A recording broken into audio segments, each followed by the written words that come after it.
हो नहीं सकता, नबी कहे दे जिसे ऊंचा वो नीचा हो नहीं सकता।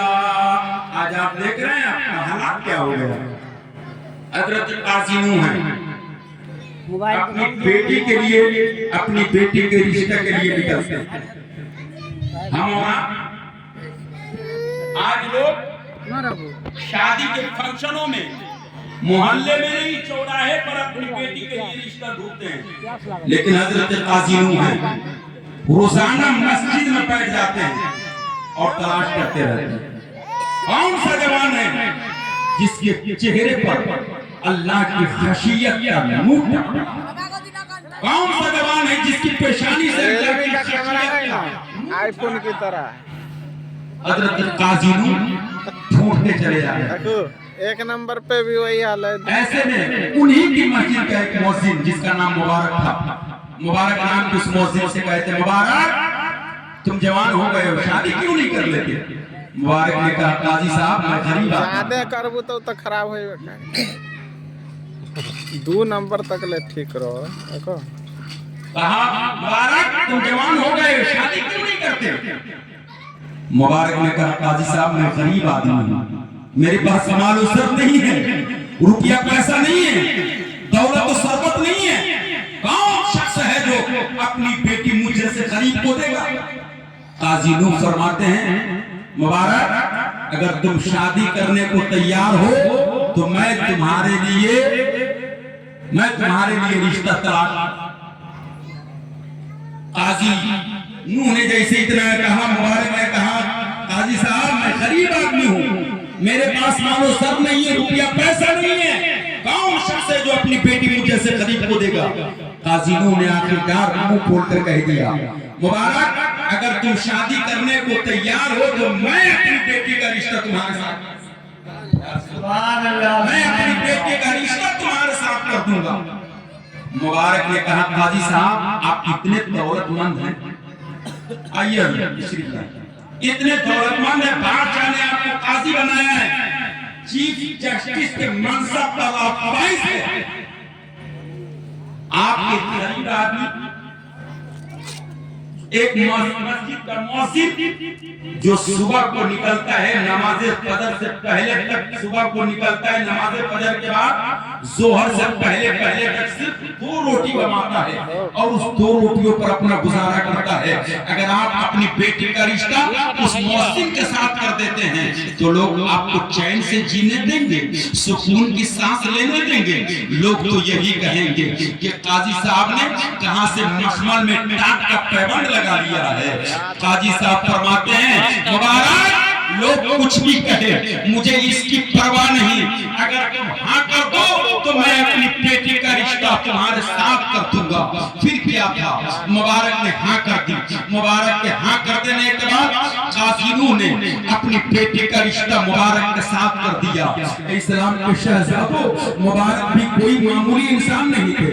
तिलावत कुरान, तक़वा, परहेज़गारी उनके चेहरे से झलकती थी। कुरान के नूरानियत के साथ उनके चेहरे से झलकते थे।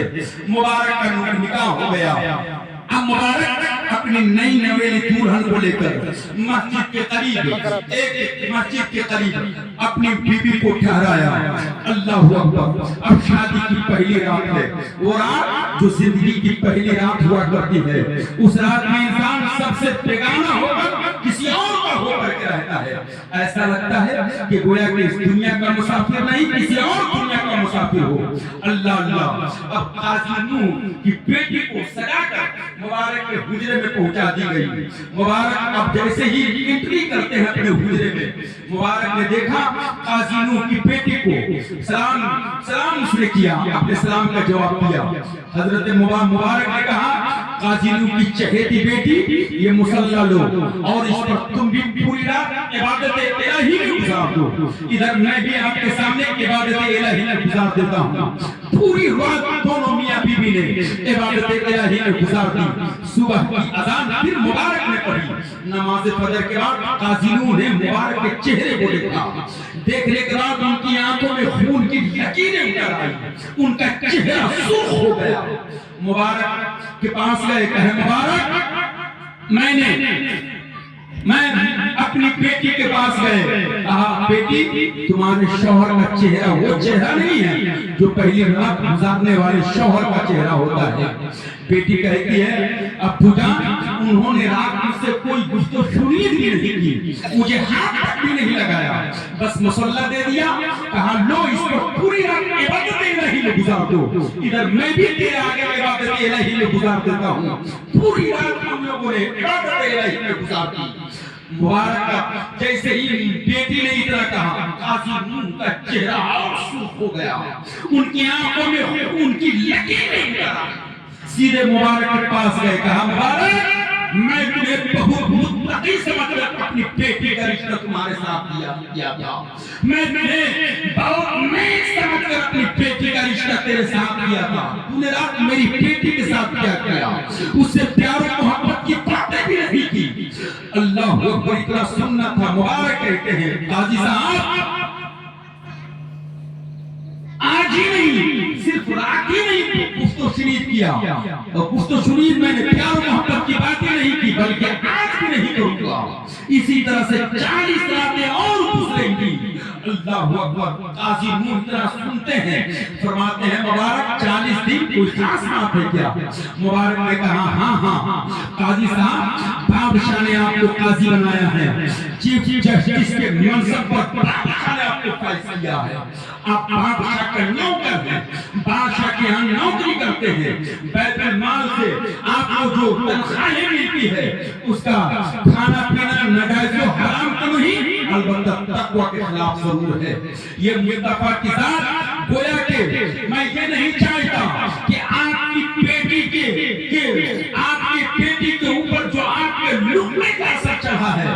قاضی نوح سنیے، میں چاہتا ہوں کہ 40 روز تک اپنی محنت کی داڑھی کمائی آپ کی بیٹی کو کھلاؤں گا اور آپ کے لقمے کا اثر ہٹاؤں گا، اپنے لقمے کا اثر چڑھاؤں گا، پھر آپ کی بیٹی سے قربت کر کے اپنی پشت کی امانتوں کو اس کے شکم کے سپرد کروں گا، تاکہ جو لقمہ پیٹ میں جاتا ہے اگر وہ حرام ہوتا ہے اس کا اثر 40 دن تک رہتا ہے۔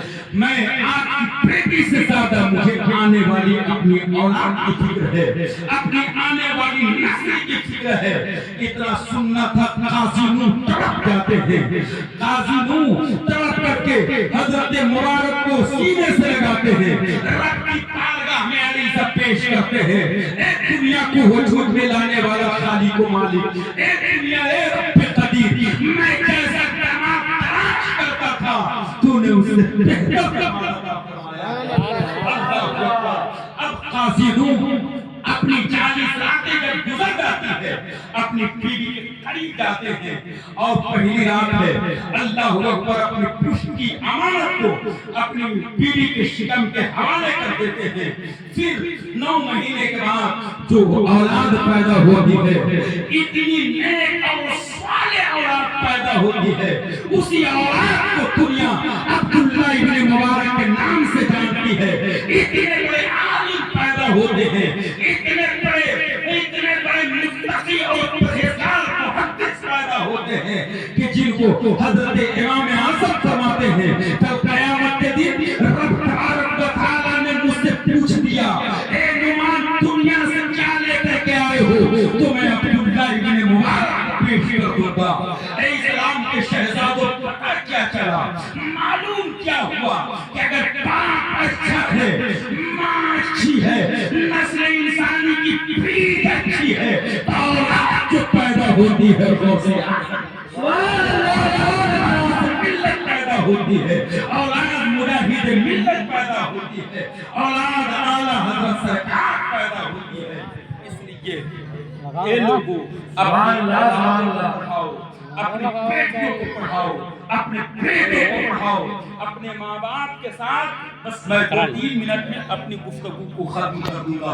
अपने माँ बाप की इज्जत करो, शरीयत के मुताबिक शादी ब्याह करो। जब शरीयत के मुताबिक आप शादी ब्याह करेंगे कोई बवाल पैदा नहीं होगा। आपकी बच्ची पढ़ी लिखी रहेगी, जब ससुराल जाएगी अड़ोस पड़ोस की औरतें देखने आएगी, कोई नाक के जेवर को देखेगी, कोई कान के जेवर को देखेगी, कोई हाथ के जेवर को देखेगी। वही औरतें कोई जब आगे बढ़ेंगी तो कभी वॉशिंग मशीन को देखेगी, कभी कूलर को देखेगी, कभी फ्रिज को देखेगी। वही औरतें जब और आगे बढ़ेंगी दुल्हन को देखेगी तो यही देखेगी कि दुल्हन कभी रुकू कर कभी वजू कर रही है, कभी रुकू कर रही है, कभी क़याम कर रही है, कभी सजदा कर रही है, सलाम फेर कर नमाज पढ़ने के बाद सलाम फेर कर दुआएं कर रही है। ए मौला ए पालनहारा, ए दुनिया को वजूद में लाने वाला खालिको मन, मेरी सास बेनमाजी है, मेरा शौहर बेनमाजी है, मेरी ननद बेनमाजी है, मेरा शौहर बेनमाजी है, ससुर बेनमाजी है, सबको नमाजी बना दे। कुछ दिनों के बाद वो घर जन्नत का गहवारा बन जाएगा। अपने औलादों को पढ़ाओ। वाक़िअ दवाना अल्हम्दुलिल्लाहि रब्बिल आलमीन, अस्तगफिरुल्लाह रब्बी मिन कुल्ली ज़ंबिन व तुबू अलैह। मैं भी पढ़ता हूँ, आप भी पढ़ ले, ला इलाहा इल्लल्लाह। ठीक है, पक्का जगह बात कहै छै।